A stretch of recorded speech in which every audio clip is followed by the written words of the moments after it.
Hello guys, क्या हाल है। आज की वीडियो में ना हम डिस्कस करेंगे कि हमने लास्ट वीडियो में क्या क्या स्टॉक्स मैंने आपको बताए थे, क्या मैंने आपको सेक्टर बताया था, वो कैसे वर्क कर रहा है अभी तक। लास्ट वीडियो 21 जैन को बनी थी, तो अराउंड 2 वीक्स ही हुए हैं उसके बाद से। तो उसके बाद से 2 हफ्तों में क्या क्या हुआ उन स्टॉक्स में जो मैंने आपको बताए थे, वो भी हम डिस्कस करेंगे।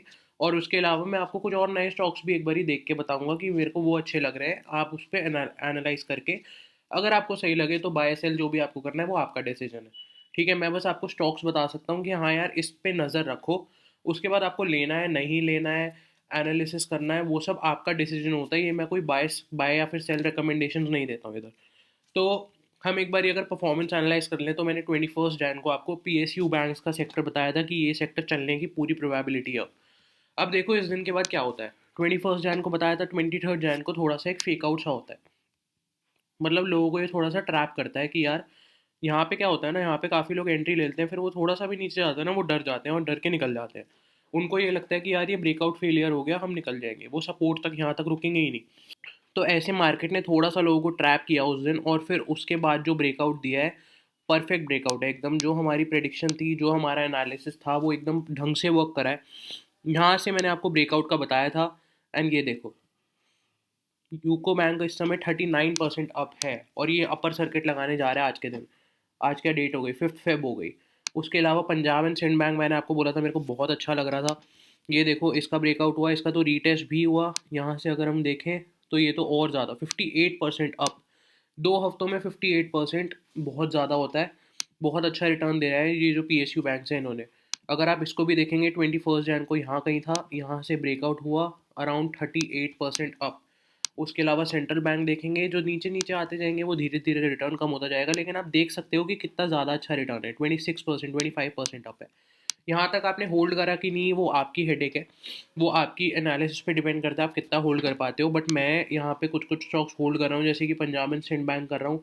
उसके अलावा एक इंडियन बैंक है, वो कर रहा हूँ, जबकि वो बहुत ज़्यादा रिटर्न भी नहीं दे रहा है, लेकिन हाँ मैंने उसको होल्ड कर रखा है। उसके अलावा मैंने PNB को होल्ड करा हुआ है। तो ये 3 स्टॉक्स भी मेरे को काफ़ी अच्छा रिटर्न दे रहे हैं। ये देखो, ये खुद में 23% अप हो गया है, बैंक ऑफ महाराष्ट्र। मैंने देखो पर्सनली PSB, PNB और इंडियन बैंक लिए थे। इन तीनों में इंडियन बैंक थोड़ा सा लैगिंग रहा है। इंडियन बैंक ने मतलब परफॉर्मेंस तो दी है। अगर अच्छा, अगर हम आज के डेट पे इसमें परफॉर्मेंस देखेंगे, मैं आपको थोड़ा 2-3 दिन पहले के हिसाब से बता रहा था, बट आज के दिन में अगर हम इसकी परफॉर्मेंस देखेंगे, तो मैंने अराउंड यहाँ कहीं लिया है। हाँ, ये भी 17% अप है, कोई कम नहीं है। 2 हफ्तों में 17% काफ़ी ज़्यादा होता है। बट मैं आपको वैसे कंपैरेटिवली बता रहा था कि अगर मैंने PNB 100 के आसपास से ले रखा है, तो that is around 26% up, 25% up. उसके अलावा अगर मैंने PSB है, PSB खास तौर पे अगर मैंने ट्रायंगल ब्रेकआउट पे लिया, तो फिर यहाँ पे देखो ना, यहाँ पे बहुत अच्छा खासा रिटर्न है, 60% अप। तो इसके कंपैरिजन में मैं आपको कह रहा था, वरना 17% भी 2 हफ्तों में कम नहीं होता है। उसके अलावा हमने PNB, तो मैंने आपको एक बारी टाइटल में भी अगर आपने देखा हो, मेरे हिसाब से जो PNB है अच्छा खासा लग रहा है अभी भी। अगर हम इसको थोड़ा सा लंबे टाइम फ्रेम पे देखेंगे, तो ये काफ़ी अच्छा ब्रेकआउट लग रहा है। ये देखो, ये मंथली पे भी बहुत परफेक्ट ब्रेकआउट है। मोस्ट प्रोबेबली मेरे हिसाब से तो ये और ऊपर जाना चाहिए। मैंने इसको काफ़ी नीचे से बाय कर रखा है, 25% ऑलरेडी प्रॉफिट में है, तो मैं तो इसको होल्ड करूँगा। आप लोग देख सकते हो अपना एनालिसिस करके कि आपको लेना है कि नहीं लेना है। JN की बैंक भी थोड़ा बहुत मूव करा है, बहुत ज़्यादा नहीं कहूँगा मैं, लेकिन हाँ 21 जैन से अगर हम कंपेयर करेंगे, अगले दिन थोड़ा सा गिरा था, बट फिर उसके बाद अच्छी मूवमेंट दी है इसने। उसके अलावा मैंने आपको एक और सेक्टर बताया था, वो था स्मॉल फाइनेंस बैंक्स। अब स्मॉल फाइनेंस बैंक्स जो है, उनमें थोड़ी सी मेरे को दिक्कत लगी। उनमें ब्रेकआउट्स हुए, बट वो फेल हो गए, और वो फेल हो गए तो मैंने सेल कर दिए। अराउंड इसमें उज्जीवन, मतलब इसमें तो नहीं, उत्कर्ष में मेरे को लॉस नहीं हुआ था, क्योंकि मैंने कॉस्ट पे ही निकाल लिया था। मेरे को उज्जीवन में थोड़ा सा नुकसान हुआ था, उज्जीवन, हाँ जी। यहाँ पे मैंने अराउंड इसके ब्रेकआउट पे लिया था। इस कैंडल ने जब ब्रेकआउट किया, मैंने तब लिया था, और इसने मेरे को थोड़ा सा ट्रैप सा किया। मैंने थोड़ा सा होल्ड करा, तो इसमें मेरे को 5-6% का लॉस भी हुआ उज्जीवन में। तो वही है, थोड़ा सा अगर आप स्विंग ट्रेडिंग करते हो, मोमेंटम ट्रेडिंग करते हो, तो थोड़ा रिस्क तो रहता ही है कि आपको जल्दी से क्विक एसएल्स काटने पड़ते हैं। अगर आपका एसएल स्टॉप लॉस आ गया है, तो आपको वो काटना पड़ता है। बट अगर आप मोमेंटम को ट्रेड कर रहे हो और उसको होल्ड कर पाते हो, तो आपको ऐसे रिटर्न भी दिखाएगा, 50% भी दिखाएगा विद इन 2 वीक्स। तो यही मोमेंटम का पूरा खेल है कि आपको कैसे उसको होल्ड करना है, कैसे आप 50% प्रॉफिट निकाल के 5% एसएल में ही काम चला लो। इससे क्या होगा ना, आप खुद सोचो कि अगर आप एक ट्रेड ले रहे हो जिसमें आपका 5% का एसएल कट रहा है, आप दूसरा ट्रेड ले रहे हो उसमें आपका 5% वैसे ही रिकवर हो जा रहा है, बट अगर आपने मान लो पीएसबी जैसा कोई स्टॉक ले लिया जिसमें आपको 50% का प्रॉफिट हुआ है, मतलब यहाँ से मान लो अगर मैं 50% ले लो, 50% खैर इस स्टॉक में तो बहुत ही ज़्यादा होगा। ये देखो अगर आप सोचो तो 50% काफ़ी ज़्यादा होता है, ये 100 के पार चला जाएगा ये स्टॉक। बट अगर यहाँ पे अगर आप देखो 50% का आपने रिटर्न एक बार ले लिया किसी स्टॉक में, उसके बाद आप 5-5% के 10 SL काट सकते हो। ठीक है, 5-5% के 10 SL हो जाते हैं वो एक तरह से, मतलब एग्जैक्टली ये नहीं होता है मैथमेटिकली, बट हाँ एक आप समझ रहे हो कि मैं क्या फील देना चाह रहा हूँ कि आप बहुत सारे एसएल्स काट सकते हो अगर आप प्रॉफिट बड़ा होल्ड कर रहे हो और स्टॉप लॉस जो है वो छोटा सा दे रहे हो। उसके अलावा ईएसएफ तो ब्रेकआउट ही नहीं किया इसने। साउथ इंडियन बैंक भी पीएसयू नहीं था बट मैंने आपको बताया था। इंडियन बैंक मैंने आपको बता दिया क्या चल रहा है। एयू स्मॉल फाइनेंस बैंक भी गिरा, इसने भी ब्रेकआउट नहीं दिया तो हमने लिया ही नहीं इसको। हमने अराउंड 21 जैन को आपको बताया था, यहाँ पे बताया था। इसने जब कोई ब्रेकआउट ही नहीं किया तो मैं इसको लूँ किस बात का, राइट। मेरे को पर्सनली उत्कर्ष बेस्ट लग रहा था जैसा मैंने आपको उस वीडियो में भी बताया था, और उत्कर्ष ने ऐसा कोई फॉल भी नहीं दिया बट राइज भी नहीं दिया।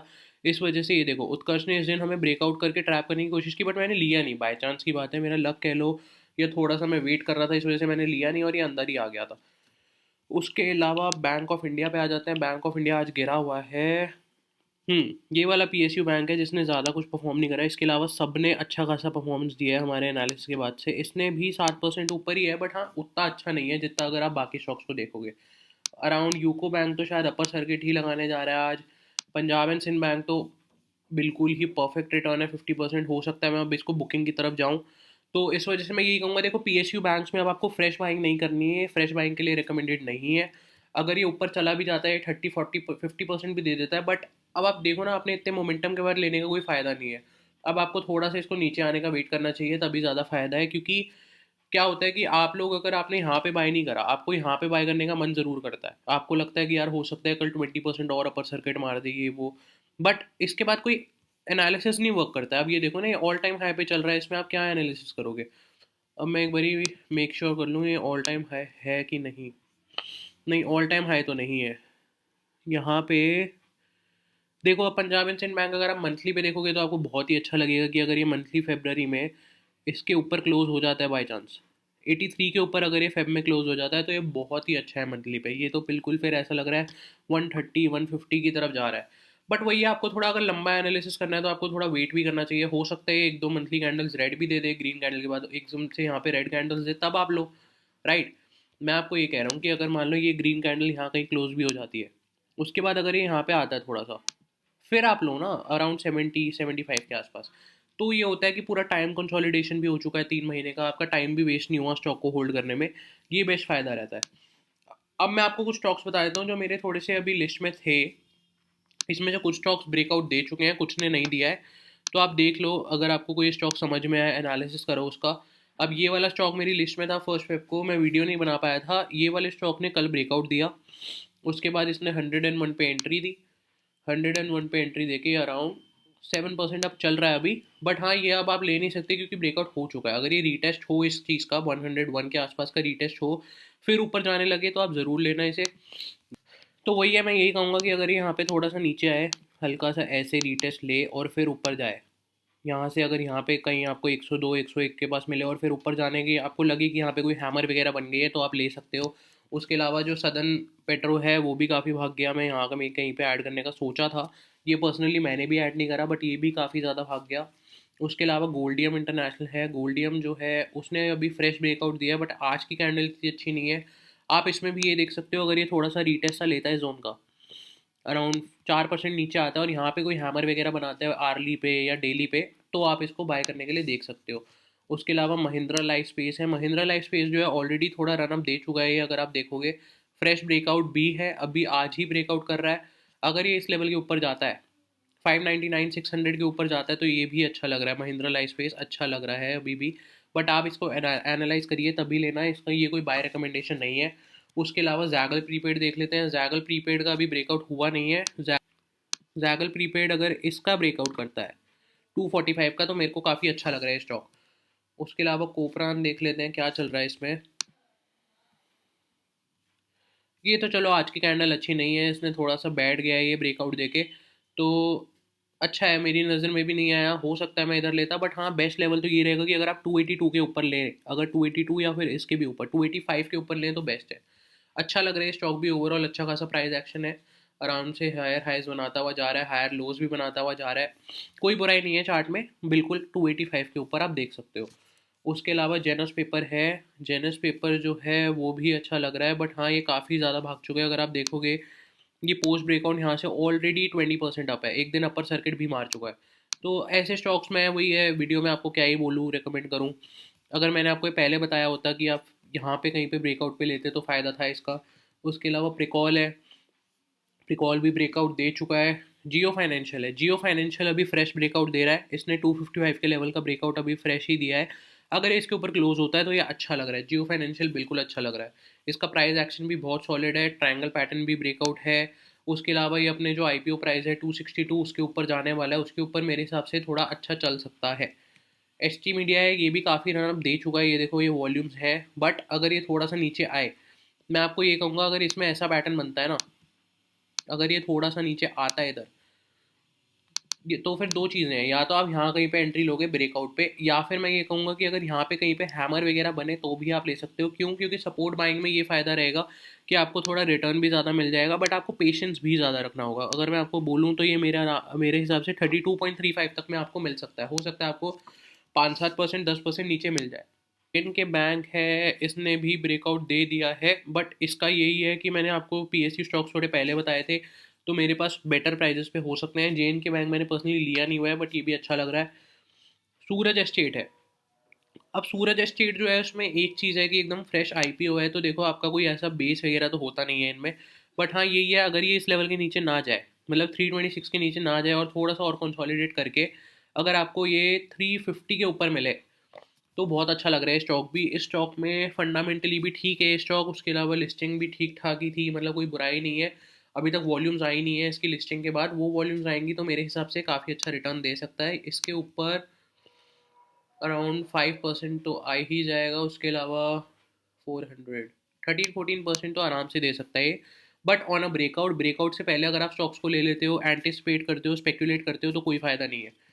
स्टील स्ट्रिप्स बील्स जो है वो अच्छा लग रहा था, बट अभी इतना अच्छा नहीं लग रहा है। अगर आप अभी का चार्ट देखोगे, ओवरऑल सेलिंग प्रेशर ज़्यादा है इसमें, ये देखो रेड कैंडल्स ही रेड कैंडल्स है। बट ये स्टॉक अगर मेरे को 291 के ऊपर मिलता है तो मैं प्रेफर करूँगा लेना। उसके अलावा अडानी टोटल गैस बहुत अच्छा लग रहा है, अडानी टोटल गैस बहुत सॉलिड है, इसमें देखो वॉल्यूम्स एकदम गिरते जा रहे हैं। ये जो बीच बीच में वॉल्यूम स्पाइक्स आए थे, इसमें बायर्स थे, देखो अच्छी खासी बाइंग थी, ये सर्किट्स भी लगा रहा था। फिर ये नीचे आ रहा है आराम से कंसोलिडेट, ये टाइम कंसोलिडेशन इसमें काफ़ी हद तक हो गया है, दिसंबर स्टार्टिंग से चल रहा है इसका। तो अच्छा खासा टाइम कंसोलिडेशन हो गया और बहुत ही छोटी रेंज में आ चुका है। अगर मान लो ये 1 2 3 4 5 6 7 8 9 9 दिन से एक ही रेंज में घूम रहा है, 10 दिन से इनफैक्ट। तो अगर ये यहाँ का ब्रेकआउट देता है 1052 का, मेरे को तो बहुत सॉलिड लग रहा है। 1065 के ऊपर तो परफेक्ट लग रहा है, ये स्टॉक अच्छा लग रहा है। इस स्टॉक में मेरे को थोड़ी ज़्यादा उम्मीद है। बट हाँ ये अडानी स्टॉक है तो ये बहुत ज़्यादा रिस्की भी रहेगा, तो आपको उस हिसाब से इसका एनालिसिस करना है, उस हिसाब से अपना स्टॉप लॉस टारगेट जो भी आपको डिसाइड करना है वो कर सकते हो आप। और मैं एक चीज़ बता दूं कि जो स्टॉप लॉस होता है वो मैं 7-8% से ज़्यादा नहीं लेता हूँ यूजुअली किसी भी स्टॉक में। अगर मैं ब्रेकआउट पे ऐड कर रहा हूँ, मेरा स्टॉप लॉस अराउंड 6-7-8% होता है एट मैक्स। उसके अलावा मेरा टारगेट थोड़ा सा 15-20%, और फिर जितना होल्ड कर लो, जैसे पंजाब एंड सिंध बैंक है उसमें भी टारगेट मेरा बहुत ज़्यादा बड़ा नहीं था, 20-30% ही था। बट जब वो वन वे जा रहा है तो मैं उसको होल्ड करूँगा, ऑफ कोर्स की बात है। उसके अलावा वरुण बेवरेजेस आप देख सकते हो ब्रेकआउट पे, वरुण बेवरेजेस ने ट्राई तो करा, इसने कल भी ब्रेकआउट का। बट अब इसका अगर ब्रेकआउट हो तो इसके ऊपर ही प्रेफर करिए, 1310 के ऊपर। हैप्पी फॉर्जिंग्स अच्छा लग रहा था। अगर ये वाली जो कैंडल है ये बहुत इंपॉर्टेंट है, देखो बायर्स यहाँ तक लेके गए बट फिर सप्लाई आ गई। अगर ये मान लो थोड़ा सा हायर हाई बनाता हुआ जाए तो बेटर लगेगा, मतलब अगर मान लो कि अब ये जैसे यहाँ से थोड़ा सा गिर ही रहा है, अगर ये थोड़ा और नीचे आए फिर ये अगर इसको ब्रेकआउट करे इस वाले लेवल को 1018, तो उसके ऊपर ये परफेक्ट लग रहा है। उसके अलावा साइन डीएलएम है, साइन डीएलएम में ऐसा कोई मूवमेंट तो नहीं है, कंसोलिडेशन है इन द एंड। ब्रेकआउट होता है तो आप देख सकते हो ब्रेकआउट ऑफ 720। एनडीटीवी है, एनडीटीवी भी अच्छा लग रहा था बट अभी थोड़ा सा गिर रहा है, आज के दिन थोड़े स्टॉक्स गिरे हैं। आज मैं वीडियो ही लाइव मार्केट में बना रहा हूँ, अराउंड 10-10 हो रहे हैं, तो इतने ज़्यादा परफेक्ट स्टॉक्स नहीं लग रहे हैं आज।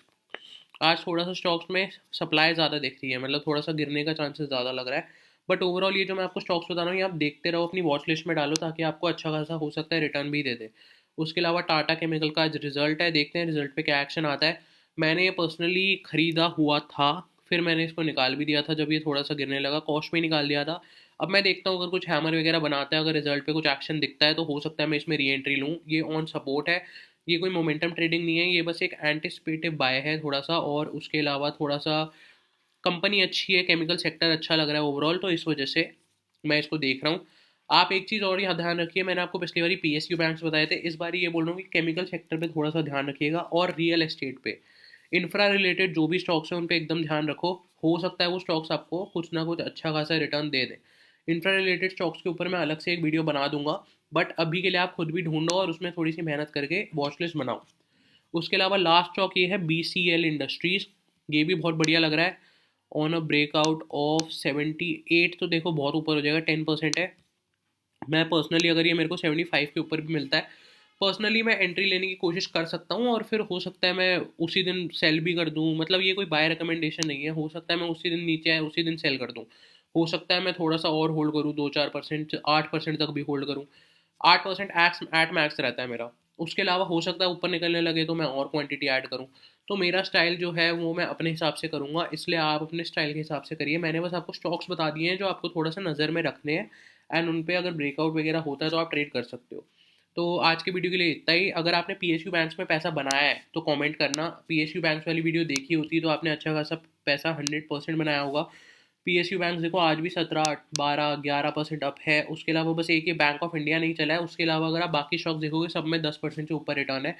तो इसलिए मेरे हिसाब से 2 वीक्स में आपका अच्छा खासा पैसा बन गया होगा। तो आज के वीडियो के लिए इतना ही। Thank you.